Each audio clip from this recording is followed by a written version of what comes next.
তৃতীয় ধাপে দেশের ১১৭ উপজেলায় ভোট গ্রহণকাল। বিনা প্রতিদ্বন্দ্বিতায় ৩৩ চেয়ারম্যান নির্বাচিত। সুষ্ঠু নির্বাচনের স্বার্থে সর্বোচ্চ কঠোর অবস্থানে ইসি। ৯০ পার হওয়া এরশাদ আবারও পদক্ষেপ নিলেন ভাইয়ের বিরুদ্ধে। দলের কো চেয়ারম্যানের পর সরানো হলো সংসদে বিরোধী দলীয় উপনেতার পদ থেকেও। নতুন নাম রওশন এরশাদ। বেগম জিয়ার মুক্তির দাবিতে বিএনপির ঘরোয়া গণ অনশন। ছদ্মবেশে সরকার একদলীয় শাসন চালাচ্ছে, অভিযোগ মির্জা ফখরুলের।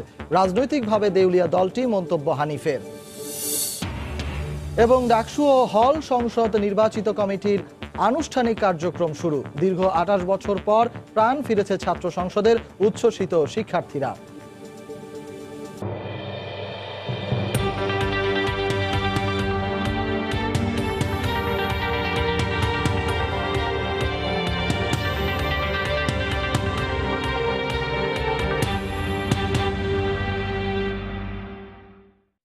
দেখছিলেন শিরোনাম, জনপদের সময়, সঙ্গে আছি আমি সজল মিত্র রিচার্ড। উপজেলা পরিষদ নির্বাচনের তৃতীয় ধাপে ১১৭টি উপজেলায় ভোট গ্রহণকাল। এরই মধ্যে কেন্দ্রে কেন্দ্রে নির্বাচনী সামগ্রী পৌঁছে দেওয়া হয়েছে। ভোট গ্রহণ নির্বিঘ্ন রাখতে মোতায়েন রয়েছে আইন শৃঙ্খলা রক্ষা বাহিনীর বিপুল সদস্য। ব্যুরো প্রতিবেদক ও জেলা প্রতিনিধিদের পাঠানো তথ্য ও ছবি নিয়ে রিপোর্ট। শনিবার সকালে রংপুরে প্রত্যেক উপজেলা পরিষদ চত্বর থেকে সহকারী রিটার্নিং কর্মকর্তার তত্ত্বাবধানে প্রিজাইডিং অফিসারদের হাতে নির্বাচনী সরঞ্জাম তুলে দেওয়া হয়। এবারই প্রথম সদর উপজেলায় ইভিএম এর মাধ্যমে ১,২০,১৫৫ জন ভোটার তাদের ভোটাধিকার প্রয়োগ করবেন। এছাড়া নির্বাচন অবাধ ও সুষ্ঠু করতে মহড়া সহ নিরাপত্তা ব্যবস্থা জোরদার করার কথা জানায় র্যাবের কর্মকর্তা। কোন দল কোন মত সেটি বিবেচ্য নয়।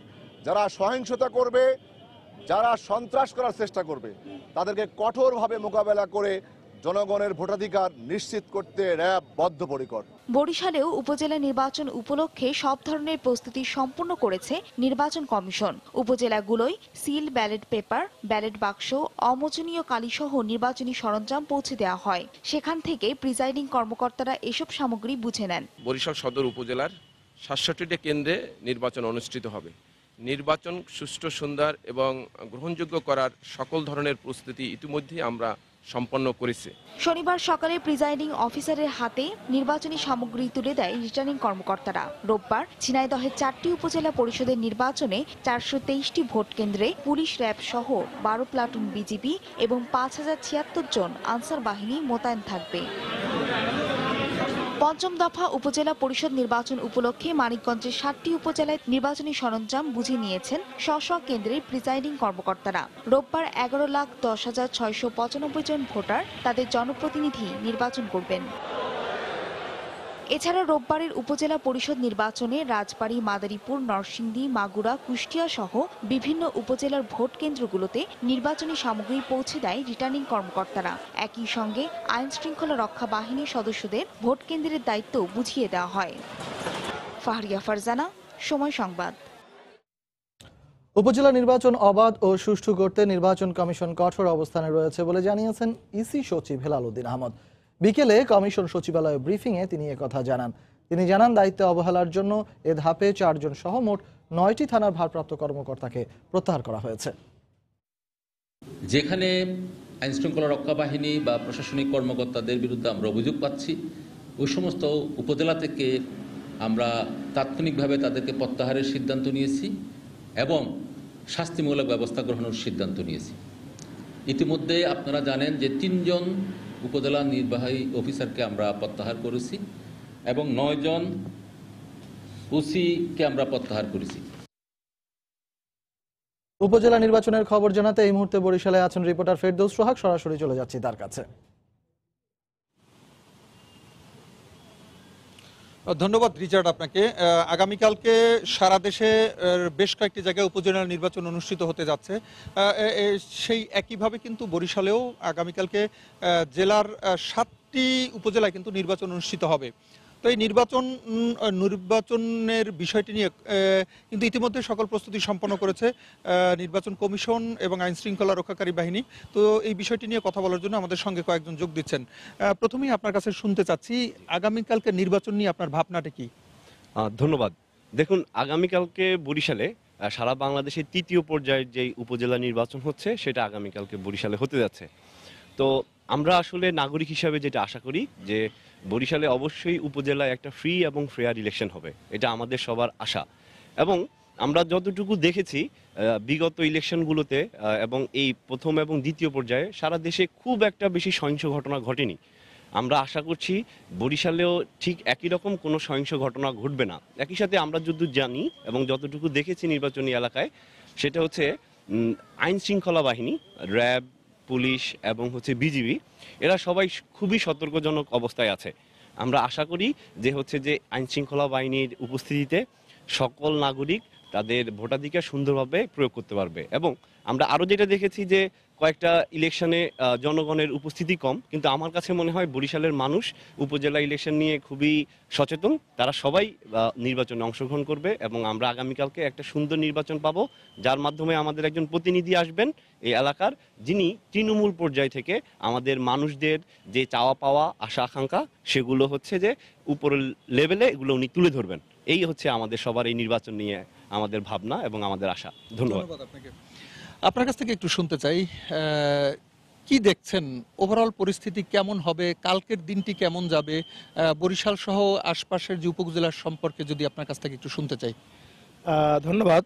আপনি জানেন যে আগামীকালকের বরিশাল জেলার 7টি উপজেলা নির্বাচন অনুষ্ঠিত হতে যাচ্ছে এবং আমি প্রত্যাশা করি একটা সুষ্ঠু নিরপেক্ষ একটা নির্বাচন অনুষ্ঠিত হবে, যেখানে সৎ, যোগ্য, শিক্ষানুরাগী, ভালো মানুষ যারা তারা নির্বাচিত হবেন এবং জনগণ তাদেরকে তাদের পছন্দ মতো ভোটাধিকার করে তাদেরকে নির্বাচিত করে নিয়ে আসতে পারবেন।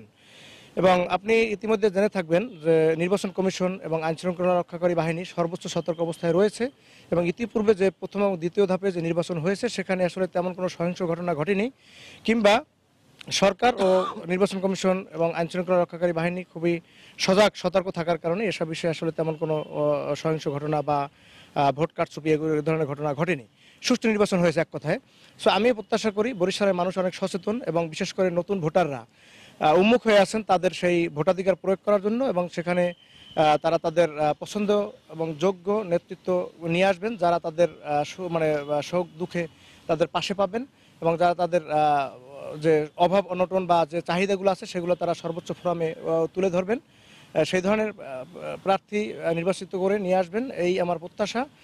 আর আমি একজন ভোটার হিসেবে মনে করি যে আমি যেন উৎসব মুখর পরিবেশে নিরবচ্ছিন্ন এবং কোনো ধরনের কোনো বাধার সম্মুখীন না হয়ে আমি যেন আমার মনের প্রার্থীকে, মানে পছন্দের প্রার্থীকে আমি ভোট দিয়ে নির্বাচিত করতে পারি, সেই প্রত্যাশা আমার, যেমন আমি মনে করি সকল নাগরিক সেই প্রত্যাশায় উন্মুখ হয়ে আছেন। ধন্যবাদ আপনাকে। এবার একটু এই পাশ থেকে শুনতে চাই, আপনি কি আমাদেরকে বলবেন যে নির্বাচনের বরিশালে তো 7টি উপজেলায় নির্বাচন হচ্ছে, আমরা জানি যে একটি উপজেলার এখন পর্যন্ত নির্বাচনের মানে সময় হয়নি বলে নির্বাচন হতে পারতেছে না, আর 2টি উপজেলায় কিন্তু বিনা প্রতিদ্বন্দ্বিতা নির্বাচিত হয়েছে, এই কারণে সেখানে নির্বাচন হচ্ছে না। তো ওভারঅল পরিস্থিতি নিয়ে আপনার যতটুকু জানা আছে আমাদের সাথে যদি একটু শেয়ার করেন। জি, আপনি ঠিকই বলেছেন। বরিশালের 10টি উপজেলার মধ্যে বর্তমানে একটা উপজেলা ব্যতীত 9টি উপজেলায় নির্বাচন হওয়ার কথা ছিল, সেখানে 2টি উপজেলায় বিনা প্রতিদ্বন্দ্বিতায় নির্বাচিত হয়। বাকি 7টির মধ্যে 3টি উপজেলাতে মূলত বর্তমান চেয়ারম্যানের পাশাপাশি প্রতিদ্বন্দ্বিতায় অন্য প্রার্থীরাও প্রতিদ্বন্দ্বিতা করছে, ফলে একটা জমজমাট নির্বাচনী পরিবেশ বিরাজ করছে। বিশেষ করে বাবুগঞ্জ, উজিরপুর ও হিজলাতে এর ভিতরে উজিরপুরে বর্তমান চেয়ারম্যান দলের মনোনয়ন না পেয়ে স্বতন্ত্র প্রার্থী হয়েছেন, পাশাপাশি বাবুগঞ্জে এবং হিজলাতেও স্বতন্ত্র প্রার্থী, আওয়ামী লীগের বিরুদ্ধে স্বতন্ত্র প্রার্থী খুব শক্ত অবস্থানে আমি যতদূর জানতে পেরেছি আছে, এবং একটা শক্তিশালী নির্বাচন বা একটা প্রতিদ্বন্দ্বিতাপূর্ণ নির্বাচনের জন্য প্রস্তুত রয়েছে। আগামীকালকে সকাল থেকে সেখানে ভোট গ্রহণ অনুষ্ঠিত হবে। সেখানকার সকল প্রস্তুতি ইতিমধ্যেই সম্পন্ন করেছে জেলা প্রশাসন, এবং ভোটারদের মধ্যেও একটা নির্বাচনী পরিবেশ। অন্যান্য উপজেলা মধ্যেও ভাইস চেয়ারম্যান পদে যারা আছে, বিশেষ করে বরিশাল সদর উপজেলায় মহিলা ভাইস চেয়ারম্যান পদে একটা প্রতিদ্বন্দ্বিপূর্ণ নির্বাচন আমরা দেখতে পাবো বলে আমি মনে করি। অন্যান্য বাকেরগঞ্জ, অন্য উপজেলাগুলোতে প্রতিদ্বন্দ্বিপূর্ণ নির্বাচন ভাইস চেয়ারম্যান পদে হচ্ছে। সব কিছু মিলিয়ে এখানের যে 7টি উপজেলাতে নির্বাচন হচ্ছে সেখানে উৎসব মুখর একটা পরিবেশ বিরাজ করছে। তবে বাবুগঞ্জ এবং উজিরপুর যেহেতু সর্বহারা অধ্যুষিত এলাকা, সেখানে আমি বলবো আইন শৃঙ্খলা যারা দায়িত্বে আছেন তারা আরও সচেষ্ট থাকবেন, প্রিজাইডিং অফিসারদের ওইভাবে নিরাপত্তা দেবেন যাতে অনাকাঙ্ক্ষিত কোনো ঘটনা এখানে না ঘটতে পারে। জি, সবশেষে আপনার কাছ থেকে একটু শুনতে চাইবো যে বরিশাল সদর ছাড়াও অন্য যে সব জায়গায় নির্বাচন হচ্ছে কিছু দুর্গম এলাকা রয়েছে, তো এই বিষয়ে আপনার কি বলার রয়েছে? ধন্যবাদ। আপনারা জানেন যে আমরা আজ পর্যন্ত যতটুকু জানতে পেরেছি যে নির্বাচন কমিশন সকল নির্বাচনের বিষয়ে প্রস্তুত রয়েছে, সব দিক থেকে আইন শৃঙ্খলা বাহিনী এবং অন্যান্য স্ট্রাইকিং ফোর্স সব কিছু প্রস্তুত রয়েছে। কিন্তু তারপরেও বলা যায় যে 3টি দুর্গম এলাকা হিসেবে চিহ্নিত করা হয়েছে, তার মধ্যে উজিরপুর, বাবুগঞ্জ এবং হিজলা। হিজলাটি মূলত হচ্ছে নদী বেষ্টিত, কিন্তু বাকি দুটো যেটা আছে উজিরপুর এবং বাবুগঞ্জ, এটি কিন্তু একটি বিল এরিয়া এবং তার পাশাপাশি এটি দুর্গম, এবং সেখানে কিন্তু ইতিপূর্বে আমরা যেটা শুনেছি যেটা হচ্ছে যে সর্বহারা অধ্যুষিত এলাকা। এবং উজিরপুরে আরেকটি বিষয় আছে যে বেশ কিছুদিন আগে একটি রাজনৈতিক অস্থিরতাও ছিল।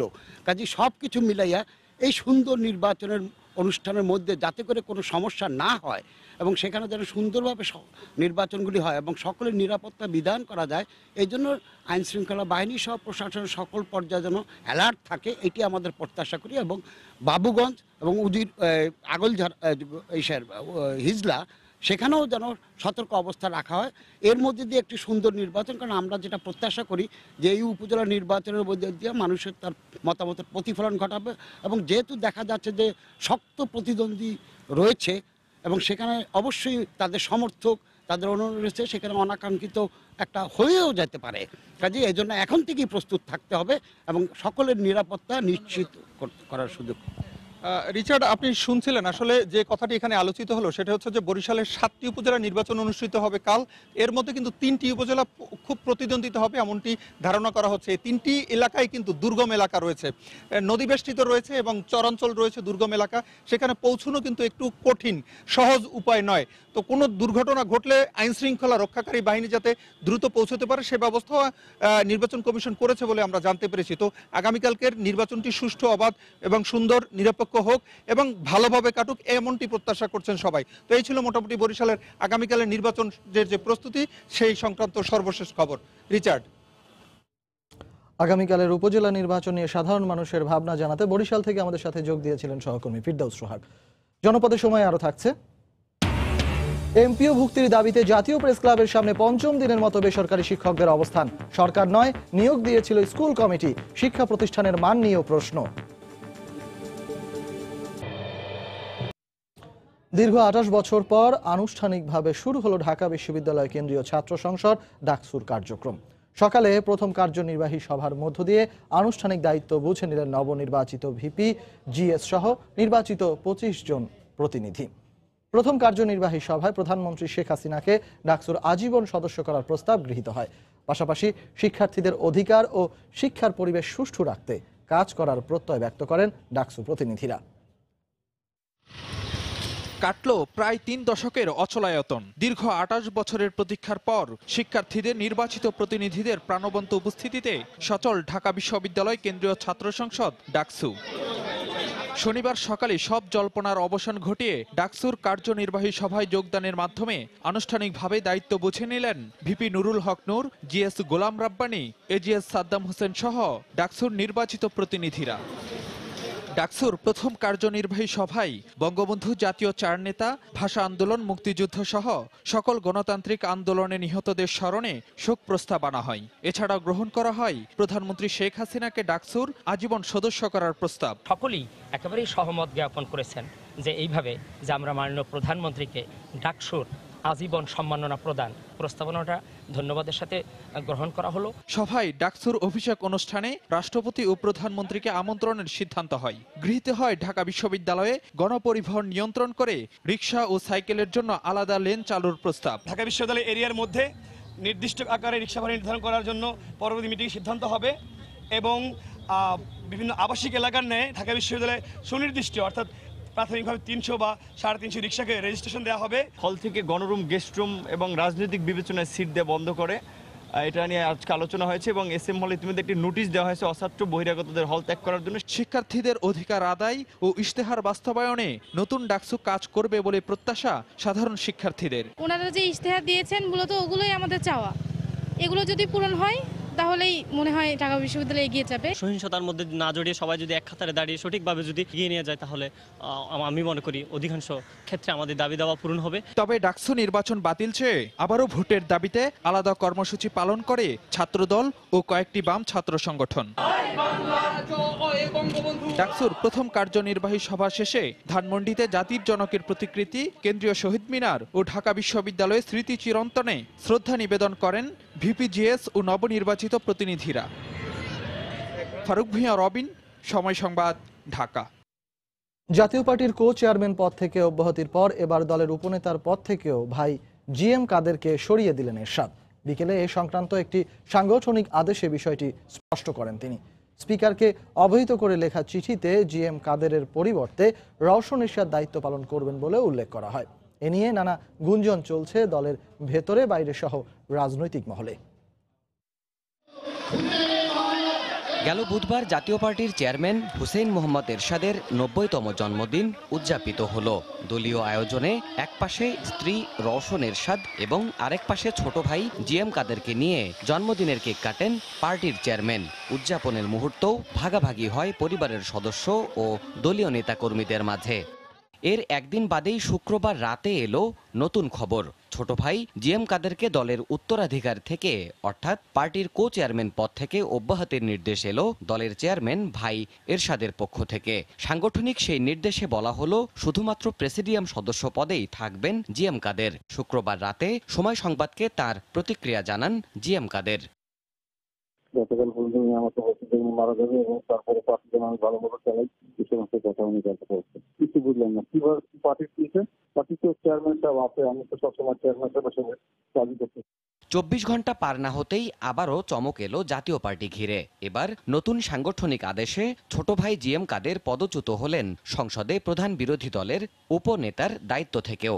সাংগঠনিক সেই আদেশ সংক্রান্ত চিঠির অনুলিপি সংসদ স্পিকারকে পাঠিয়ে হুসেইন মোহাম্মদ এরশাদ জানিয়েছেন এখন থেকে বিরোধী দলের সংসদ উপনেতার দায়িত্বে থাকবেন তার সহধর্মিণী রওশন এরশাদ। এমন সিদ্ধান্তে দলের সাংগঠনিক পরিস্থিতির কোনো সংকট আসবে না বলে আশা একজন নেতার। উনি একজন বিচক্ষণ রাজনীতিবিদ এবং উনি রাষ্ট্রনায়ক, সে কারণে ওনার সিদ্ধান্ত আমরা মনে করি দলের পক্ষেই আসবে। মাত্র ৩ দিনের মাথায় উত্তরাধিকার ছোট ভাইকে সব পদ থেকে সরিয়ে সহধর্মিণী রওশন এরশাদকে পদায়ন করে এরশাদ কি বার্তা দিতে চাইছেন সে নিয়েই গুঞ্জন আর তোলপাড় এখন রাজনৈতিক মহলে। দেবাশিস রায়, সময় সংবাদ, ঢাকা। জনপদে সময় আরো থাকছে। আবহাওয়ার সতর্ক সংকেত সম্পর্কে ভ্রান্ত ধারণা দূর করতে চালু হলো নতুন সংকেত, বিভ্রান্তি কমাতে প্রশিক্ষণের তাগিদ। বেগম খালেদা জিয়ার মুক্তি দাবিতে ৩ দিনের মাথায় আবারও প্রতীকী গণ অনশন কর্মসূচি পালন করল বিএনপি। নয়াপল্টনে দলের কার্যালয়ে এ কর্মসূচিতে অংশ নেন মহাসচিব মির্জা ফখরুল ইসলাম আলমগীর। ছদ্মবেশে বর্তমান সরকার একদলীয় শাসন চালাচ্ছে অভিযোগ করে তিনি বলেন দেশ এখন কঠিন সময়ের মুখোমুখি। নেতাকর্মীদের হতাশ না হয়ে ঐক্যবদ্ধ হওয়ারও আহ্বান জানান তিনি। কবি আল মাহমুদের মৃত্যুতে শনিবার সকালে জাতীয় প্রেস ক্লাবে এক শোক সভায় প্রধান অতিথির বক্তব্যে বিএনপির মহাসচিব মির্জা ফখরুল দলীয় নেতাকর্মীদের হতাশ না হয়ে দেশের বর্তমান পরিস্থিতিতে সবাইকে ঐক্যবদ্ধ থাকার পরামর্শ দেন। যাদের মধ্যে ন্যূনতম সহনশীলতাটুকু নাই তারা গণতন্ত্রের কথা বলবে কেন? একটা আপনার ছদ্মবেশ ধারণ করে মানুষকে বিভ্রান্ত করে প্রতারণা করে আপনার একদলীয় শাসন ব্যবস্থা পুরোপুরি বসানো হচ্ছে। হতাশার প্রশ্নই উঠতে পারে না। এটা তো হচ্ছে কাল, এই কাল আমরা উত্তীর্ণ হব, এই আমরা জয়ী হবই। এরপর দুপুরে নয়াপল্টনে বিএনপির কেন্দ্রীয় কার্যালয়ে বেগম জিয়ার মুক্তির দাবিতে দোহার নবাবগঞ্জ উপজেলা বিএনপি আয়োজিত প্রতীকী গণ অনশন কর্মসূচিতে যোগ দেন মির্জা ফখরুল ইসলাম আলমগীর। বলেন প্রতিহিংসার বশবর্তী হয়েই বেগম জিয়াকে কারাগারে বন্দী রেখেছে সরকার। একটা পরিত্যক্ত কারাগারে তাকে রেখেছে এবং ওইখানেই আদালত বসিয়েছে, যা কোনো সভ্য গণতান্ত্রিক দেশে চলতে পারে না। আমরা মনে করি এটা একটা ক্যামেরা ট্রায়াল হচ্ছে এবং তাকে জনগণের দৃষ্টির বাইরে তার এই মামলা চালানো হচ্ছে। বিশেষ অতিথির বক্তব্যে দলের স্থায়ী কমিটির সদস্য গয়েশ্বর রায় বলেন বেগম জিয়ার মুক্তি হবে বিএনপির আন্দোলনের একমাত্র ইস্যু। যত দ্রুত সম্ভব প্রয়োজনে নেতৃত্বের রদ বদলের মধ্য দিয়ে সঠিক এবং সক্রিয় নেতৃত্ব জনগণের সামনে উপস্থিত করতে হবে। আহমেদ সালেহীন, সময় সংবাদ, ঢাকা। বিএনপি জামায়াত রাজনৈতিকভাবে দেউলিয়া হয়ে গেছে, তাই তারা আওয়ামী লীগে অনুপ্রবেশ করে বিশৃঙ্খলা ঘটাতে পারে বলে নেতাকর্মীদের সতর্ক করেছেন দলের ভারপ্রাপ্ত সাধারণ সম্পাদক মাহবুবুল আলম হানিফ। বিকেলে রাজধানীর বঙ্গবন্ধু অ্যাভিনিউতে স্বেচ্ছাসেবক লীগ আয়োজিত আলোচনা সভায় বক্তব্য রাখেন তিনি। এই বিএনপির কোনো ভবিষ্যৎ নেই। যেভাবে জামাত আস্তে আস্তে নিঃশেষ হয়ে গেছে, ঠিক একইভাবে বিএনপি আস্তে আস্তে বাংলাদেশ থেকে রাজনীতির অঙ্গন থেকে নিঃশেষ হয়ে হারিয়ে যাবে। এবং সেই কারণে আজকে তারা সুযোগ পেয়ে বিভিন্ন সংগঠনের মধ্যে ঢোকার চেষ্টা করছে। এই সমস্ত বিএনপি জামাতের অনুপ্রবেশকারীদের থেকে সতর্ক থাকতে হবে। এরা এসে আমাদের কাছে ভর করে আমাদের দলের মধ্যে বিশৃঙ্খলা করার চেষ্টা করতে পারে, এদেরকে চিহ্নিত করতে হবে। পঞ্চম দিনের মতো জাতীয় প্রেস ক্লাবের সামনে সড়ক অবরোধ করে আন্দোলন করছেন নন এমপিও শিক্ষক কর্মচারীরা। তাদের দাবি, স্বীকৃত শিক্ষা প্রতিষ্ঠানকে এমপিওভুক্ত করা না হলে তা যেন বাতিল করা হয়। নিজেদের সরকার কর্তৃক নিয়োগপ্রাপ্ত দাবি করলেও এ বিষয়ে যথোপযুক্ত কোনো তথ্য দিতে পারছেন না শিক্ষকরা। স্লোগান, ব্যানার আর প্লাকার্ডে প্রেস ক্লাবের সামনের সড়ক এখন নন এমপিও শিক্ষকদের দখলে। অংশগ্রহণকারী অধিকাংশেরই অতিক্রম করেছে সরকারি চাকরির বয়স। উপজেলা স্থানীয় প্রতিনিধিদের দেয়া শিক্ষা প্রতিষ্ঠানে বিনা বেতনে কর্মরত এই শিক্ষকরা একসাথে সবাই সমাবেশ হয়েছে যে সরকারের কাছে দাবি করে আমরা এই জিনিসটা বিল বেতনটা নেব। তাই 15-20 বছর যাবত আমরা ফ্রি ভাবেই খেটে যাচ্ছি, আর বেতন ছাড়া খেটে যাচ্ছি। সংসার চলে, বাড়িতে কৃষি টিষি যা আছে ওইগুলা করি।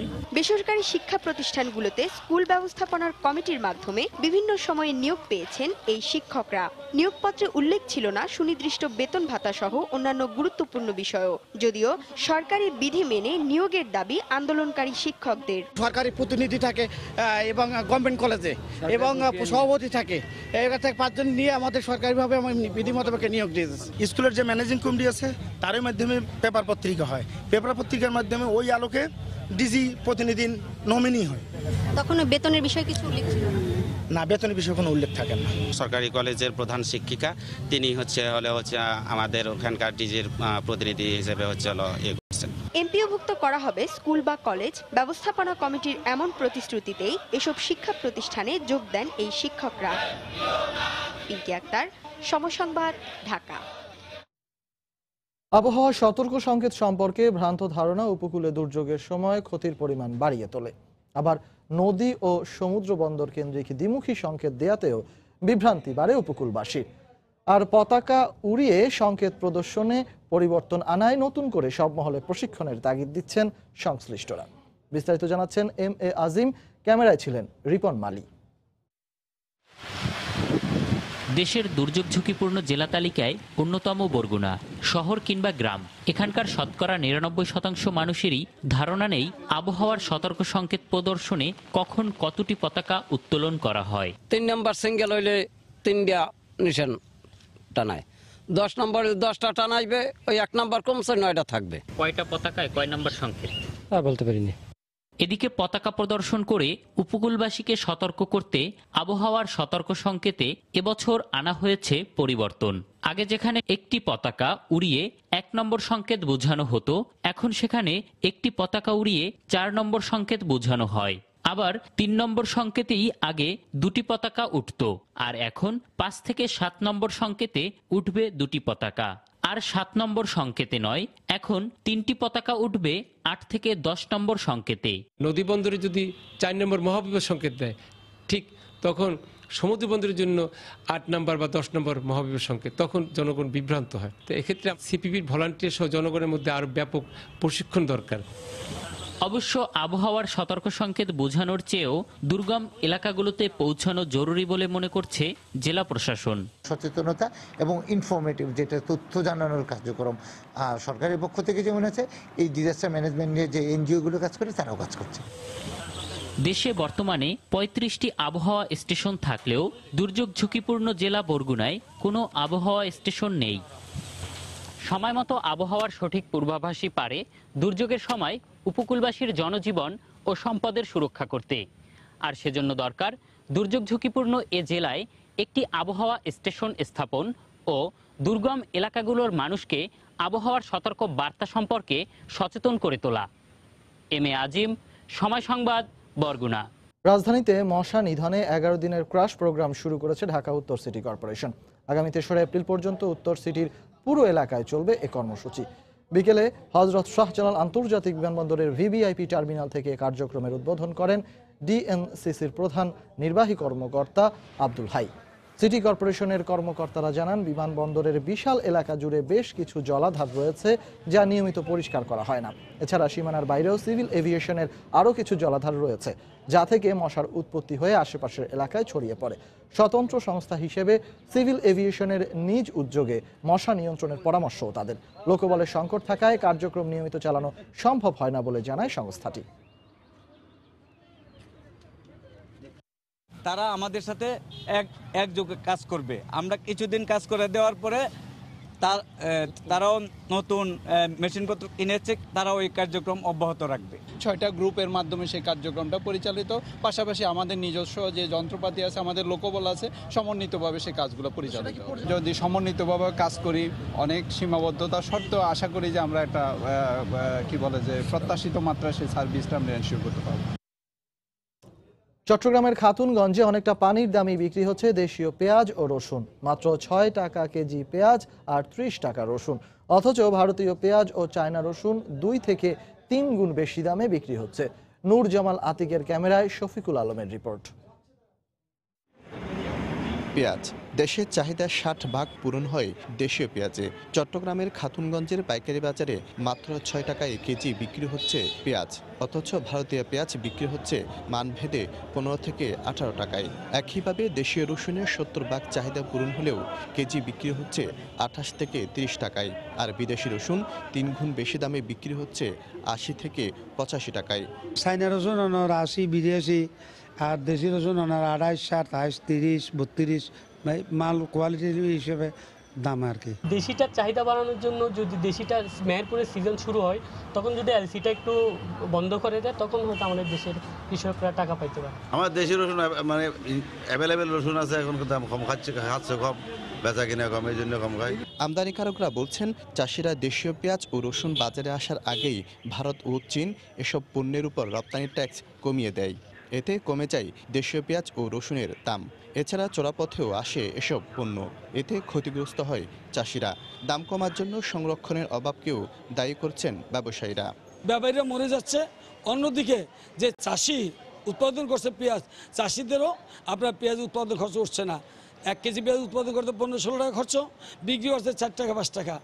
এতে করে আমাদের দেশীয় কৃষকরা পেঁয়াজ উৎপাদনে দিন দিন উৎসাহ হারিয়ে ফেলছে। এলসি করলে আমার মালটা ব্যাংকে মারফতে ব্যাংকে টাকা দিতে, সরকারের ট্যাক্স লাগে না, অন্য খালি ফোর্ডের লেবারের পয়সা দিয়ে মালটা পাস করে লেয়া পড়ে।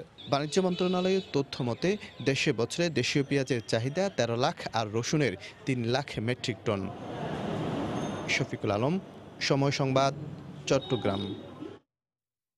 এ পর্যায়ে শিরোনামগুলো জানিয়ে দিচ্ছি আরেকবার। তৃতীয় ধাপে দেশের 117 উপজেলায় ভোট গ্রহণ কাল। বিনা প্রতিদ্বন্দ্বিতায় 33 চেয়ারম্যান নির্বাচিত। সুষ্ঠু নির্বাচনের স্বার্থে সর্বোচ্চ কঠোর অবস্থানে ইসি। 90 পার হওয়া এরশাদ আবারও পদক্ষেপ নিলেন ভাইয়ের বিরুদ্ধে। দলের কো চেয়ারম্যানের পর সরানো হলো সংসদে বিরোধী দলীয় উপনেতার পদ থেকেও। নতুন নাম রওশন এরশাদ। বেগম জিয়ার মুক্তির দাবিতে বিএনপির ঘরোয়া গণ অনশন। ছদ্মবেশে সরকার একদলীয় শাসন চালাচ্ছে, অভিযোগ মির্জা ফখরুলের। রাজনৈতিকভাবে দেউলিয়া দলটি, মন্তব্য হানিফের। এবং ডাকসু ও হল সংসদ নির্বাচিত কমিটির আনুষ্ঠানিক কার্যক্রম শুরু। দীর্ঘ 28 বছর পর প্রাণ ফিরছে ছাত্র সংসদের, উচ্ছ্বসিত শিক্ষার্থীরা। এই ছিল এখনকার মতো। যে কোনো খবর পেতে ভিজিট করুন সময়নিউজ.tv। আপনার মোবাইলে সময় সংবাদ দেখতে ও সকল খবর পেতে ডাউনলোড করুন সময় অ্যাপ। আর সঙ্গে থাকুন সময়।